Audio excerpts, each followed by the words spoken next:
ভিডিওতে আমরা সপ্তম শ্রেণীর তৃতীয় পর্যায়ক্রমিক মূল্যায়নের পরিবেশ ও বিজ্ঞানের ২ নম্বর স্কুলের প্রশ্নের উত্তরগুলো আলোচনা করব।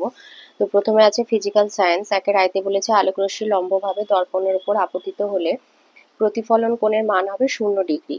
2 ছোট মাছে থাকে ক্যালসিয়ামের যৌগ। 3 প্রদত্ত কোণটির ক্ষেত্রে বাষ্পীভবন তাড়াতাড়ি হয় ইথার। 4 কোনো দ্রবণের পিএইচ 7 বেশি হলে দ্রবণটির প্রকৃতি হবে ক্ষারীয়। 5 সমবেগে গতিশীল বস্তুর ত্বরণ 0। 6 অ্যালুমিনিয়াম অক্সাইড যৌগে অ্যালুমিনিয়াম পরমাণুর সংখ্যা 2। 2 আছে শূন্যস্থান পূরণ। আয় চুনাপাথরকে উত্তপ্ত করলে কার্বন ডাই অক্সাইড গ্যাস পাওয়া যায়। 2 ভিনিগার হচ্ছে অ্যাসিটিক অ্যাসিড। 3 ইথিলিনের পলিমারের নাম পলিইথিলিন। 4 ট্রেসিং পেপার হলো একটি ঈষৎ স্বচ্ছ মাধ্যম। 5 ঋণাত্মক ত্বরণকে মন্দন বলা হয়। 3 আছে অতি সংক্ষিপ্ত উত্তর। 1 নম্বরের আয়তে বলেছে পিভিসির পুরো নাম পলিভিনাইল ক্লোরাইড। 2 দিয়েছে রক্তে পিএইচ এর মান 7.4। 3 কৃতকার্যের এসআই একক জুল। 4 ফসফেট মূলকের সংকেত PO4⁻3-। 5 দুটি নির্দেশকের নাম লিটমাস আর ফেনপথ্যালিন। 6 সোডিয়াম জিঙ্কেটের সংকেত Na2ZnO2। 7 সবচেয়ে কম শক্তিসম্পন্ন আলো দৃশ্যমান রশ্মি। 8 ছায়ার গাঢ় অন্ধকার অঞ্চলকে বলে ছায়া বা প্রচ্ছায়া। 4 আয়তে বলেছে কোন উষ্ণতায় সেলসিয়াস এবং ফারেনহাইট স্কেলের মান সমান হবে। সেলসিয়াস এবং ফারেনহাইট স্কেলের মান সমান হবে যখন C সমান F হবে। তো আমরা জানি C/5 সমান F-32/9। তো এখান থেকে আমরা সমীকরণটা সমাধান করে C এর মানটা বের করব। তো সেখান থেকে আমরা পাচ্ছি 9C - 5C সমান -160। তাহলে 4C সমান -160, C সমান -160/4 মানে -40 আর কি। তো -40 ডিগ্রি তাপমাত্রায় উভয় স্কেলের পাঠ সমান হবে। 2 বলেছে প্রতিস্থাপন বিক্রিয়া কাকে বলে, উদাহরণ দাও। এটা বই থেকে বলে দিচ্ছে। আর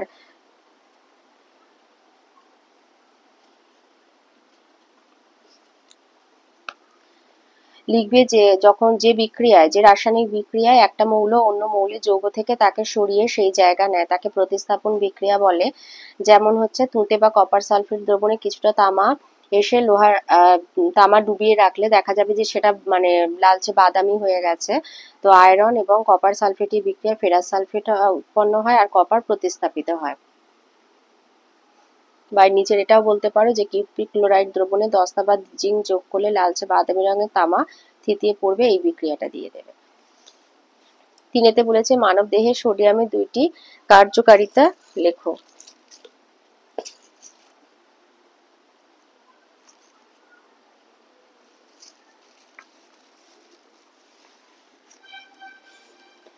সোডিয়ামের 2টি কার্যকারিতা হচ্ছে, যেমন হচ্ছে সোডিয়ামের অভাবে স্বাভাবিকের থেকে কমে গেলে নানা রকম সমস্যা দেখা দেয়। যেমন হচ্ছে বমি ভাব, খিদে কমে যাওয়া, মাথা যন্ত্রণা, দুর্বলতা।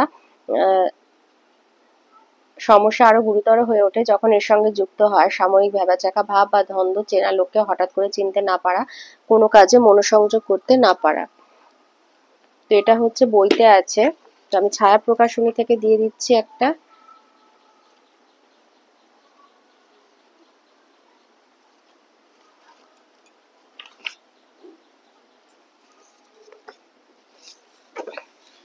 এই যে মানবদেহে সোডিয়ামের ভূমিকা। 1 হচ্ছে দেহ তরলের অন্যতম একটি উপাদান সোডিয়াম আয়ন। 2 হচ্ছে মানুষের শরীরে রক্তচাপ সোডিয়াম আয়ন। মানে আমাদের এখানে যেটা বলেছে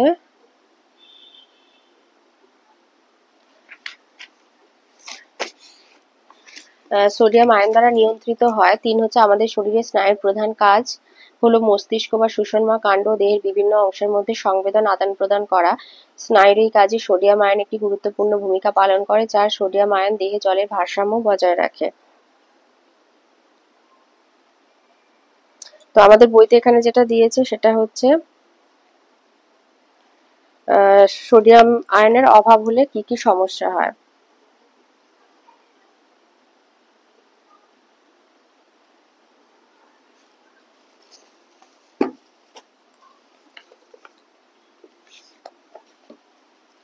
চারেতে দিয়েছে নিউটনের দ্বিতীয় গতিসূত্রটি লেখো।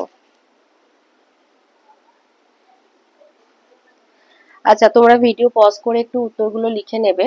তো নিউটনের দ্বিতীয় গতিসূত্র, বস্তুর ভরবেগ পরিবর্তনের হার বস্তুর ওপর প্রযুক্ত বলের সমানুপাতিক, বল যেদিক দিয়ে প্রযুক্ত হয় ভরবেগের পরিবর্তন সেই দিকে ঘটে। তো এটা পুরো সহায়িকা বলে আমি আর পেজ নাম্বারটা দিলাম না, তোমরা ভিডিওটা পজ করে উত্তরটা লিখে নেবে। 5-এ দিয়েছে পরমাণু এবং আয়নের মধ্যে পার্থক্য লেখো। পরমাণু হচ্ছে নিস্তড়িত 1, 2 হচ্ছে পরমাণু নিউক্লিয়াসের মধ্যে যতগুলো প্রোটন থাকে নিউক্লিয়াসের বাইরে ঠিক ততগুলি ইলেকট্রন থাকে, পরমাণু আয়নের থেকে কম সুস্থিত। 4 হচ্ছে জলীয় দ্রবণে পরমাণু স্বাধীনভাবে থাকতে পারে আবার নাও থাকতে পারে। 5 তড়িৎ বিশ্লেষণের সময় পরমাণু তড়িৎ পরিবহন করে না। আয়ন হচ্ছে তড়িৎগ্রস্ত। 2 হচ্ছে আয়নের মধ্যে প্রোটন আর ইলেকট্রন সংখ্যা সমান থাকে না। 3 আয়ন পরমাণু থেকে বেশি সুস্থিত। 4 জলীয় দ্রবণে আয়ন স্বাধীনভাবে থাকতে পারে। 5 তড়িৎ বিশ্লেষণের সময় আয়ন তড়িৎ পরিবহন করে। 5-এর আইতে দিয়েছে সমতা বিধান করতে বলেছে। পটাশিয়াম ক্লোরাইড বিশ্লেষিত হয়ে পটাশিয়াম ক্লোরাইড এবং অক্সিজেন উৎপন্ন করেছে। তো এখানে দেখো বাঁদিকে পটাশিয়াম একটা, ডান দিকেও পটাশিয়াম একটা, এখানে ক্লোরিন একটা, এখানেও ক্লোরিন একটা, এখানে অক্সিজেন আছে 3টে, এখানে আছে 2টো। তাই আমি যদি এটাকে এখানে 3 লিখে দিই তাহলে 3 দুগুণে 6টা হয়ে গেল। তাহলে একে 6টা করতে গেলে আমাকে এখানে 2 লিখতে হবে। তাহলে সেক্ষেত্রে আমার পটাশিয়ামও 2টো হয়ে যাবে, ক্লোরিনও 2টো হয়ে যাবে, তাই এখানে আমরা 2 লিখে দেবো। পরে যেটা আছে ফেরাস অক্সাইডের সাথে কার্বনের বিক্রিয়া আয়রন আর কার্বন মনোক্সাইড উৎপন্ন হয়েছে। তো এখানে বাঁদিকে আয়রন 2টো, এখানে আছে একটা, তাই আমি এখানে 2 লিখে দিচ্ছি। আচ্ছা, এখানে কার্বন একটা, বাঁদিকে হচ্ছে অক্সিজেন 3টে, এখানে হচ্ছে কার্বন মনোক্সাইড, এখানে অক্সিজেন হচ্ছে একটা। তো 3 করার জন্য এখানে 3 লিখে দিলাম, তাহলে কার্বন 3টে হয়ে গেল, তাই বাঁদিকের কার্বনের আগেও 3 লিখে দেবে। 4-এতে দিয়েছে মিথেনের সঙ্গে অক্সিজেনের বিক্রিয়ায় কার্বন ডাই অক্সাইড এবং জল উৎপন্ন হয়। তো বাঁদিকে হচ্ছে কার্বন একটা, ডান দিকে কার্বন একটা, এখানে হাইড্রোজেন 4টে, এখানে হাইড্রোজেন 2টো, এখানে অক্সিজেন 2টো, এখানে অক্সিজেন 2 আর একে হচ্ছে 3টে।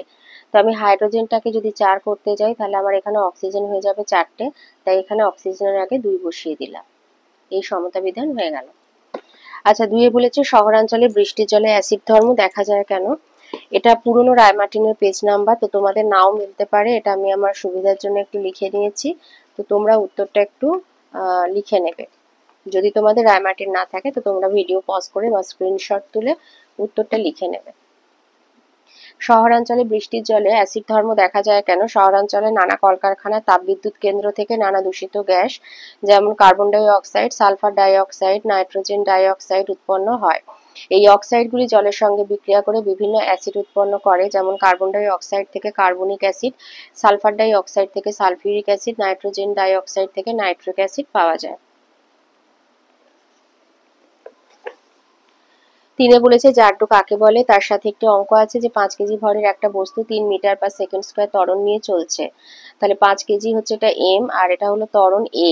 বস্তুটির উপর ক্রিয়াশীল বলের মান মানে এফ বের করতে হবে। তো আগে জারডুর সূত্রটা আমরা দেখে নিই, জারডু কাকে বলে।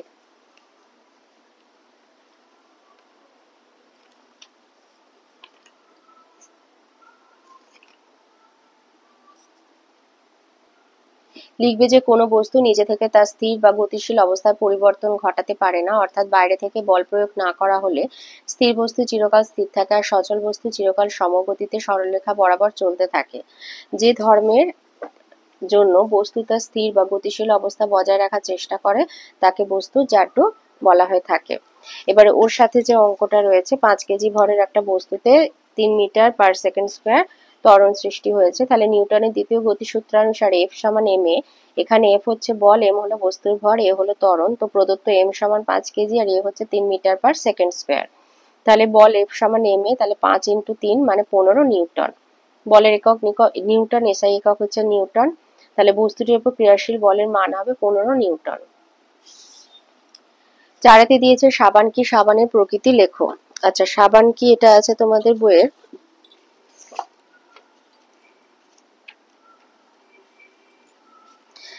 130 পাতায়। সাবান কি এটা আছে বইয়ের 130 পাতায়। সাবান কি লিখবে, সাবান হলো এখান থেকে লিখবে এতটা। সাবান হলো কিছু জৈব অ্যাসিডে সোডিয়াম বা পটাশিয়াম যৌগ যা তৈরি হয় চর্বি বা উদ্ভিজ্জ তেলের সঙ্গে কস্টিক ক্ষার, সোডিয়াম হাইড্রক্সাইড বা পটাশিয়াম হাইড্রক্সাইডের বিক্রিয়ায়। চর্বি বা উদ্ভিজ্জ তেল যোগ কষ্টিক ক্ষার থেকে সাবান প্লাস গ্লিসারিন তৈরি হয়। এবার সাবানের যেটা প্রকৃতি বলেছে, প্রকৃতি মানে ধর্ম যেটা বলতে পারো, তো একটা হচ্ছে সাবানের পরিষ্কার করার ক্ষমতা অপেক্ষাকৃত কম হয়। 2 হচ্ছে সাবান সব রকম জলে সমানভাবে কার্যকারী হয় না। খর জলে সাবান সহজে ফেনা উৎপন্ন করতে পারে না। 3 সাবান তুলনামূলক কম পরিবেশ দূষণ ঘটায়। এটা হচ্ছে সাবানের প্রকৃতি। 5 দিয়েছে তাপ এবং উষ্ণতার মধ্যে পার্থক্য লেখো। তো আবারও বলছি, যেহেতু সবাই রায়মার্টিন থেকে উত্তর চাইছিলে, তো রায়মার্টিন থেকে দিচ্ছি, কিন্তু এটা যেহেতু আমার পুরনো রায়মার্টিন, তো তোমাদের পেজ নাম্বারের সাথে পেজ নাম্বার হয়তো মিলবে না, তো তাই আর আমি পেজ নাম্বারটা দিলাম না। তোমরা স্ক্রিনশট তুলে উত্তরগুলো লিখে নেবে। তো তাপ আর উষ্ণতার পার্থক্য বলেছে, তো তাপটা আগে বলে নিচ্ছি। তো এক হচ্ছে তাপ হলো এক প্রকার শক্তি, এর দ্বারা বস্তুর শক্তির পরিমাণ বোঝায়। 2 হচ্ছে তাপ উষ্ণতার বা তাপমাত্রার কারণ, কোনো বস্তুর তাপ হ্রাস বৃদ্ধি করলে ওই বস্তুর উষ্ণতার হ্রাস বৃদ্ধি হয়। 3 হচ্ছে একই বস্তু থেকে অন্য বস্তুতে তাপ প্রবাহ নিয়ন্ত্রণে তাপের কোনো ভূমিকা নেই। 4 হচ্ছে বস্তু কর্তৃক গৃহীত বা বর্জিত তাপ ক্যালোরিমিটার যন্ত্রের দ্বারা পরিমাপ করা যায়। 5 হচ্ছে সিজিএস পদ্ধতিতে তাপের একক হলো ক্যালোরি, এসআই পদ্ধতিতে জুল। 6 হচ্ছে দুটি বস্তু একই উষ্ণতায় থাকলেও তাদের তাপের পরিমাণ সমান নাও হতে পারে। 7 অবস্থার পরিবর্তনের সময় বস্তুর মোট তাপের পরিবর্তন হয়।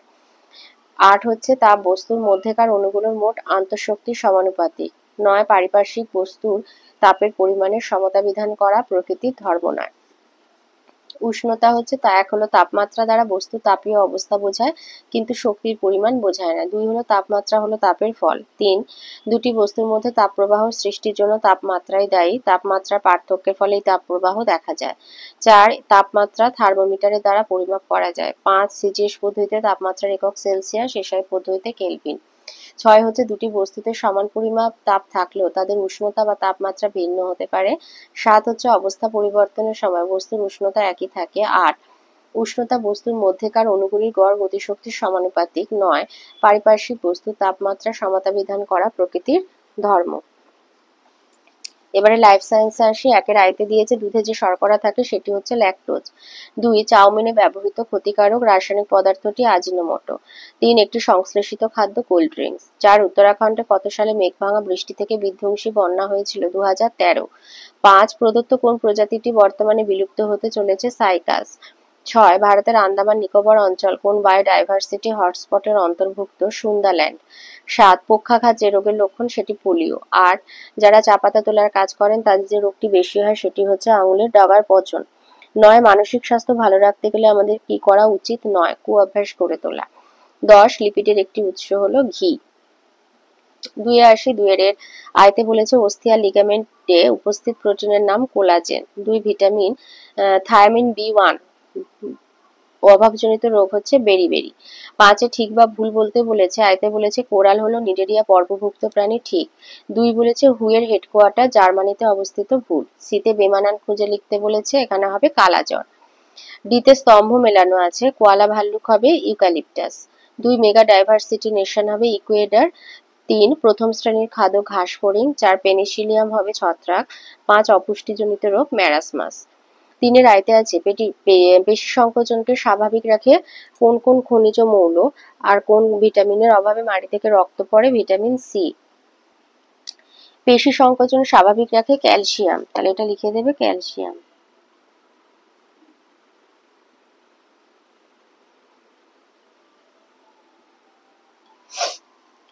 দুই বলেছে এডিস মশা চেনার 2টি উপায় লেখো, এটা আছে তোমাদের বইয়ে 285 পাতায়। এডিস মশা চেনার উপায় বা বৈশিষ্ট্য: 1 হচ্ছে পেটে আর পায়ে সাদা কালো ডোরা থাকে। 2 বিশ্রামের সময় সমতলের সঙ্গে সমান্তরাল ভাবে বসে। 3 উড়বার সময় ডানার শব্দ হয় না। 4 দিনের বেলা বাইরে বের হয়। আর 5 পরিষ্কার জলে ডিম পাড়ে। 2 দিয়েছে শব্দচিত্রের সাহায্যে একটি খাদ্য শৃঙ্খল গঠন করে দেখাও। ঘাস, ঘাস ফড়িং, ব্যাঙ, সাপ, ঈগল। 4 দিয়েছে দুধকে কিভাবে পাস্তুরাইজ করা হয়, এটা আছে বইয়ে 294 পাতায়। এটা 294 হবে, জায়গায় একটা 2 বসবে। 294 পাতায় রয়েছে। এই যে এখান থেকে লিখবে যে পাস্তুরাইজ করার জন্য দুধকে 15 থেকে 40 সেকেন্ডের জন্য 72 থেকে 75 ডিগ্রি সেলসিয়াস বা 2 সেকেন্ডের জন্য 138 ডিগ্রি সেলসিয়াস তাপমাত্রায় গরম করা হয়। দুধ ওই নির্দিষ্ট তাপমাত্রায় পৌঁছানোর পর প্রায় সঙ্গে সঙ্গে দুধের তাপমাত্রা 3 ডিগ্রি সেলসিয়াসে নিচে নামিয়ে আনা হয়। এখান থেকে এতটা। এইভাবে দুধকে পাস্তুরাইজ করা হয়। 4 আইতে দিয়েছে খাবারের মাধ্যমে সংক্রামিত রোগের হাত থেকে বাঁচতে কি কি করা যেতে পারে বলে তোমার মনে হয়? এটা আমি ছায়া প্রকাশনী থেকে দিচ্ছি, কারণ ছায়া প্রকাশনী থেকে মানে একদম প্রশ্ন ধরে উত্তর দেয়া রয়েছে, তো সেই জন্য এটা দিয়ে দিচ্ছি। কি করা যেতে পারে বলে তোমার মনে হয়? খাবারের মাধ্যমে সংক্রামিত রোগের হাত থেকে বাঁচতে হলে 1 টাটকা খাবার খেতে হবে, 2 রান্নার আগে শাকসবজি ও অন্যান্য উপকরণ পরিষ্কার করে নিতে হবে, 3 রান্নার পর খাবার ঢেকে রাখতে হবে যাতে জীবাণু সংক্রমণ না হয়, 4 বাসি ও পচা খাবার এড়িয়ে চলতে হবে। 2 দিয়েছে জীববৈচিত্র্য হ্রাসের 3টি কারণ লেখো।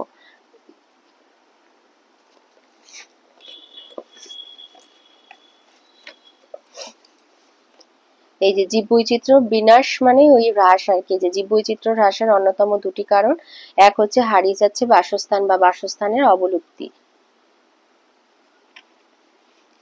কাঠের শৌখিন আসবাবপত্র তৈরি, চাষের জমি বাড়ানো, থাকার জায়গা বাড়ানো প্রভৃতি কাজের জন্য জঙ্গলের গাছ কেটে ফেলা হয়, ফলে বহু প্রাণীর বাসস্থান ধ্বংস হয়ে যাচ্ছে। 2 চোরা শিকার বা অবৈধ শিকার, জন্তুর হাড়, দাঁত, চামড়া বা শিং পাওয়ার লোভে চোরা শিকারীরা বিভিন্ন প্রাণীকে হত্যা করে, এর ফলে বহু জীববৈচিত্র্য ধ্বংস হচ্ছে। 3 পরিবেশে নতুন জীবের আগমন, বহিরাগত নতুন প্রাণী অনেক সময় স্থানীয় প্রাণীদের সংখ্যা হ্রাসের কারণ হয়ে দাঁড়ায়। গ্রাম বাংলার জলাভূমিতে আফ্রিকা থেকে তেলাপিয়া আর বড় জাতের মাগুর এনে ছাড়ার ফলে মৌরলা, পুঁটি, খলসে প্রভৃতি মাছের অস্তিত্ব বিপন্ন হয়েছে। জলবায়ুর পরিবর্তনের ফলে বহু প্রাণী আজ বিপন্ন, যথা মেরু অঞ্চলের বরফ গলার ফলে মেরু ভাল্লুকের জীবন বিপন্ন হচ্ছে। পরিবেশ দূষণের ফলে বহু জীবের জীবন আজ বিপন্ন, যেমন গঙ্গার শুশুক মাছ। অতিরিক্ত অর্থনৈতিক ব্যবহারের ফলে বহু উদ্ভিদ ও প্রাণীর জীবন আজ বিপন্ন, যেমন হিমালয়ের কস্তুরী মৃগ। তো এখান থেকে যে কোনো 3টে কারণ লিখে দেবে। জীবদেহে জলের 3টে ভূমিকা লিখতে বলেছে। আচ্ছা, এগুলো আমি কেন ছায়া প্রকাশনী থেকে দিচ্ছি না, এগুলো ছায়া প্রকাশনীতে উত্তরটা প্রপার আছে আর কি, মানে এতে নেই, রায়মার্টিনে ঠিক ওইভাবে আমি খুঁজে পাইনি। তো জীবদেহে যেমন বলেছে, ধরো জলের ভূমিকা, 3টে ভূমিকা লিখতে বলেছে। এই যে জীবদেহে জলের ভূমিকা লেখো। 1 হচ্ছে জীবের প্রয়োজনীয় বিভিন্ন প্রকার শারীরিক কাজ ও বিক্রিয়া ঘটানোর জন্য জলের দরকার হয়, এটি জীবদেহে তরল মাধ্যম রূপে কাজ করে। 2 দেহকে ঠান্ডা করতে জলের প্রয়োজন, দেহ গরম হলে ঘাম হয় এবং এই ঘাম বাষ্পীভূত হওয়ার সময় দেহ থেকে লিনতাপ শোষণ করে, ফলে দেহ ঠান্ডা হয়। 3 জল সহজেই বিভিন্ন বস্তুকে দেহের এক স্থান থেকে অন্য স্থানে ছড়িয়ে দিতে পারে। 4 জলের মাধ্যমে জীবের দেহ থেকে বর্জ্য পদার্থ বের হয় এবং শরীর সুস্থ থাকে। 5 জল বর্ণহীন হওয়ায় জলের গভীরে থাকা উদ্ভিদও খাদ্য তৈরির জন্য আলো পেতে পারে। এখানে 3টে বলেছে, যে কোনো 3টে লিখে দেবে। 4 দিয়েছে মানসিক সমস্যার 3টি কারণ লেখো, মানে মানসিক সমস্যা কেন তৈরি হয়, এটা আছে বইয়ের 261 পাতায়।